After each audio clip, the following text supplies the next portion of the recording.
Hello everybody and welcome back to the fish room. So today we're not going to be going over angelfish, we're just looking at these guys because they're pretty cool. Today we're actually going to be going over this thing. What is this, you ask? So when we picked up our axolotls, I mentioned in that video that I got a couple other things as well. And one of those other things I got was blackworms. I don't know if you can see it on the camera very well. You probably cannot. But there are some blackworms in this little bit of gravel. Let me stir them up real fast and then you can see them. There we go. So you see all those little tiny worms? Those are blackworms. One of the best live aquatic foods you can have for your aquarium fish. So like I said, I got these from the lady that gave me the axolotls. They're great axolotl food. They're great food for basically all of the fish room, but primarily axolotls because axolotls like worms, but they can literally be fed to just about any kind of fish in the fish room, and that's exactly what we're going to do with them. We are going to feed them to everything. So I have them in that bucket. You can either put them in the fridge, like in a little cup of water in the fridge, and they'll survive via the cold. That works too, but we don't want to put them in the fridge. We want to culture them. We want to try to breed them. I say breed, but we want to try to reproduce them so that way they're a constantly living food source for our fish. So I'm not going to go over all the little intricacies on how to do it. That could be a video later on. I'm just going to quickly go over this video. This video should be one of my shorter ones. We just put the little bit of blackworms in this gravel. We got this gravel literally from outside on the street. Washed it off real good, put it in this bucket, and it doesn't require a heater. Blackworms do not require heat. They like to sit in the mid 60s or so, high 60s, which is perfect because that's what my ambient room temperature sits at. They do need a little bit of filtration, so I just have an air stone in there right now, and they are hanging out in here. And once a day or once every other day or so, I'll give them a little bit of food. That could be some compost, some little bit of vegetable. It could be a food pellet. It could even be like what I feed my normal fish. It could be a sinking wafer. It could be a number of things. Blackworms will literally eat anything. They'll even eat the detritus gunk on the bottom of your tank. Since I'm going to be feeding the fish with the worms, it only makes sense to feed the worms a nutritious diet, so that way I'm in turn feeding the fish a nutritious diet. So this little bit of blackworms is not going to be enough. It is nowhere close to going to be enough. So we ordered a bunch of blackworms online, and they should be coming tomorrow. So what we have done is we bought a 3-foot tub from Lowe's, and we lined the bottom of it with white gravel. I just got some white gravel from the store, 5-pound bag. I actually grabbed 3 of those bags, but this is only like a bag and a half, maybe 2 bags. And I washed off the gravel and I filled this up with water. So it's only about an inch and a half deep, and that's all they need. Blackworms don't need a whole lot of depth in the water, but they do need a lot of surface room. So I got this 3-foot tub, and the reason why I got the 3-foot tub is we're gonna introduce it to the top part of our next fish rack once we get that up and running. But for now, because the blackworms are coming tomorrow and I don't really have a choice, I filled this tub up with water. I'm gonna let it warm up to room temperature because my water does come out extremely cold. I'm gonna get an air stone in this. I might put a plant or 2 in this, and we're gonna make this a lovely environment for our blackworms. So our blackworms, they're just gonna be sitting inside of the gravel here, and they're gonna poke their little heads out, and they're gonna be like little tentacles in the gravel, and they're gonna be looking for food. So having all this surface area, what I would do is I would typically probably just put a little bit of food scattered throughout, and the blackworms will congregate and come to that food. And then anytime you need to harvest them or anytime you want to break them up, the reason why you use gravel instead of sand is blackworms reproduce through fragmentation, meaning they basically cut themselves in half and become 2 worms instead of 1. The head of the worm will grow a tail, and the tail of the worm will grow another head. So essentially becoming 2 different worms. So what we could do to speed that up is, instead of waiting for the fragmentation to naturally occur, every couple weeks when we know the worms are on their larger side, we can come in here and just stir them up, and the gravel will cut them up on their own.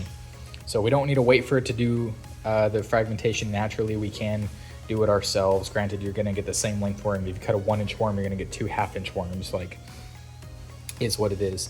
But yeah, we're gonna set this tub up and we're gonna get it up and running overnight. And then when the worms come in tomorrow, we'll add the worms to this bucket, and this is where they are going to live for the time being. Unfortunately, it's just in the middle of my garage on a weird stand, but that's fine. Once we get the other rack up and running, it'll have a home, and we will have multiple different tubs of these. So that way, if for whatever reason one of my blackworm cultures crashes and I lose all of them, I don't lose every blackworm I own. I'm gonna have them all in different tubs. So yeah, let's wait for the blackworms to come in tomorrow. We'll add them to this tub and we will see what that looks like. All right, so our blackworms finally came in. It took a couple extra days, and unfortunately we did get a little less than we anticipated. We were going to get about a pound, and we got this much, which apparently is about half a pound or so. So we're gonna get these out, and we're gonna put them in their own separate container, and we're gonna give them a good rinse, a good wash, because we don't know what kind of gunk is in here. So we're gonna give them a good wash with tap water, and then we will introduce them to their new tub. So I'm gonna go wash them off real quick, and then we'll kind of be able to see how many we have, and based on how many we have, then we'll have a deciding factor on if we want to try to cultivate just this half pound, or if we want to order more in the near future. But I think with how little fish we have at the moment, a half pound will be perfectly fine for now, because we're not going to be feeding very often, or at least not very much, to the current fish we have now. And then these guys will start cultivating and reproducing immediately. They are slow reproducers, like I said, but I don't plan on getting all of my fish that are going to be eating these in the next couple weeks. So this half pound should theoretically turn double size, so it should be like a pound a worm. So if this is like 2,000 worms, I should have 4,000 worms in a month, 8,000 worms in 2 months, etc., etc., as long as I don't feed them. I will be feeding a little bit of these every day to the axolotls, but I won't be feeding enough to slow down the reproduction. So let's go ahead and get these washed off and see how much we got. All right, so we got our bag open, and they are all over the bag. So we are gonna quickly spray some water in the bag to try to get some of them off of the walls right there.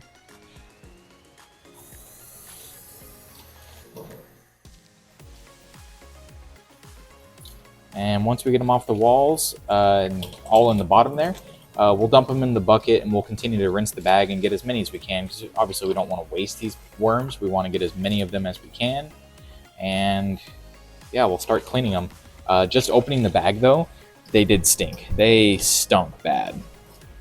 So they're probably pretty dirty. I mean, they are worms after all, but still.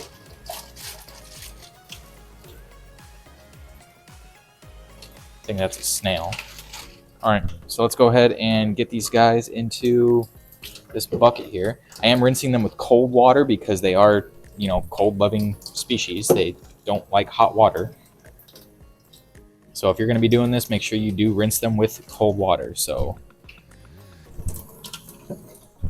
yeah, still some in the bag, so we'll do that one more time.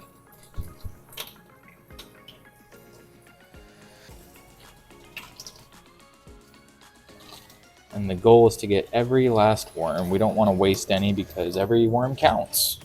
They're expensive, so why not?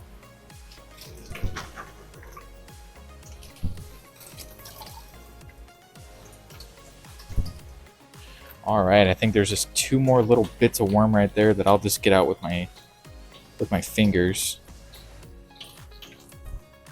And there we go. The bag is completely clean. So let's take a... Oh, I just dropped something. Let's take a good look at the worms. Oh, you're not going to be able to see them in this. Let me get you a different bucket. All right, so transferring them to a specimen container real fast.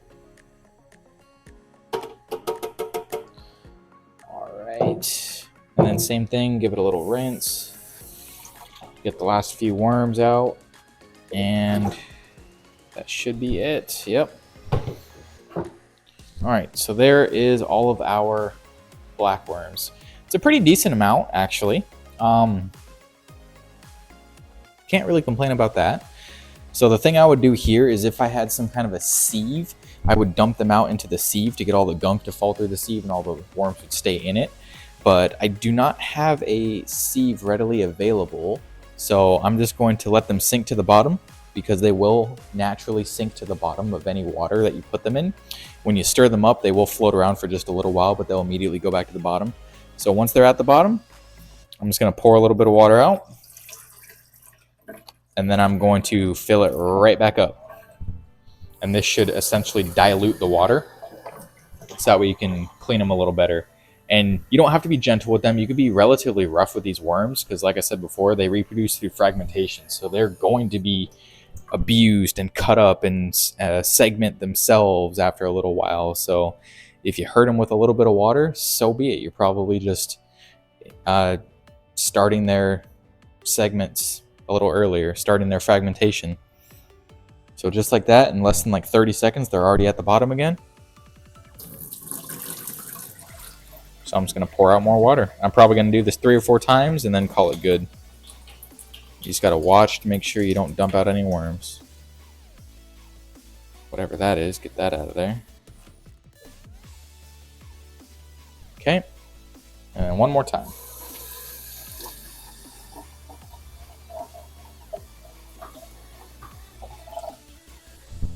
And we'll just let them sink to the bottom.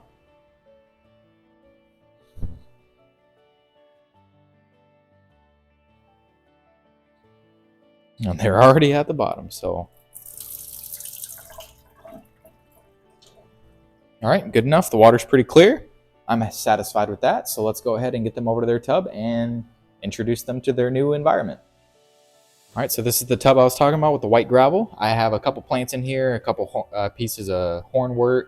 I got 2 air lines just because it is a rather large tub, and that's just to oxygenate the water and get the water moving a little bit at the surface. And I have 3 clumps of Java moss. I'm hoping, because I've had pretty bad luck with Java moss, I'm hoping that this is going to be better to green up the Java moss, because typically when I introduce Java moss to a tank, I always get it to turn brown and dies. But this is actually greening up a little bit, so I'm hoping just being out in the open water and an open light source and stuff that it will green up, because I would love to grow the Java moss so I can put it in my other tanks. The only tank that I'm having success with my Java moss right now is my my Caridina shrimp tank, my Crystal Blacks. That's the only tank that has green Java moss. The other 3 shrimp tanks have pretty brown moss. But anyways, enough of that. Let's get into dumping these blackworms in here. So I'm just going to evenly disperse it throughout the tub. I'm just going to pour a little bit over here. A little bit in the middle. That's a lot in the middle.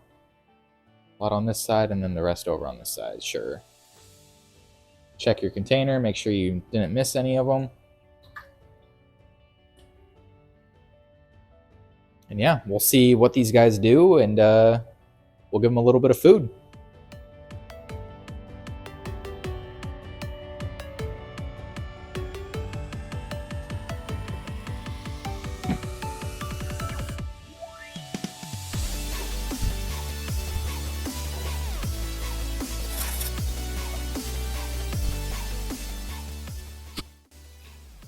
So here they are about 20-25 minutes later. For the most part, they have all kind of submerged themselves underneath the gravel and put their backsides underneath the gravel, so that way they can grip to the bottom while still leaving their heads exposed, looking for food and whatnot. So I spread some little flake foods, like tropical flakes, all the way around, crushed them up, and then I also put a couple of these pellets, like that one right there, or what they're on right in front of you, and they are completely surrounding that pellet that's in the middle. They are a little hungry, but they'll make their way through this tub and they'll eat all the little food that I scattered around for them. But yeah, they'll eat pretty much anything you throw at them, whether that's old fish food, current fish food, some compost, vegetables. These things in the wild live in shallow swamps like mud and guck and stuff like that. So eating fish food and vegetables is actually like a treat for them. I fully believe that when you're keeping a blackworm culture, you can feed them as simple as like the brown organic paper towels. That's what a lot of people do, and that's great. You can do that. But eventually you're going to be feeding these guys to your fish. So if your worms are not as nutritious as they can be, your fish are not going to get as much nutrition, which again, even if you feed them paper towels, these things are still going to be a massive source of nutrition for your fish. But why not take that nutrition to a whole nother level and start the nutrition with the worms themselves? What you feed the worms will eventually feed the fish.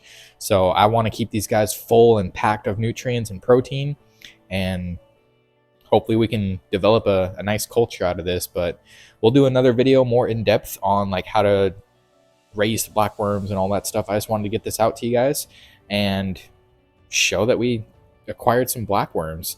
One more question I got asked real quick is, typically when you order blackworms, I think there's 2 vendors in the United States that sells blackworms in bulk right now. And one of those vendors, Eastern Aquatics, is kind of the bigger one.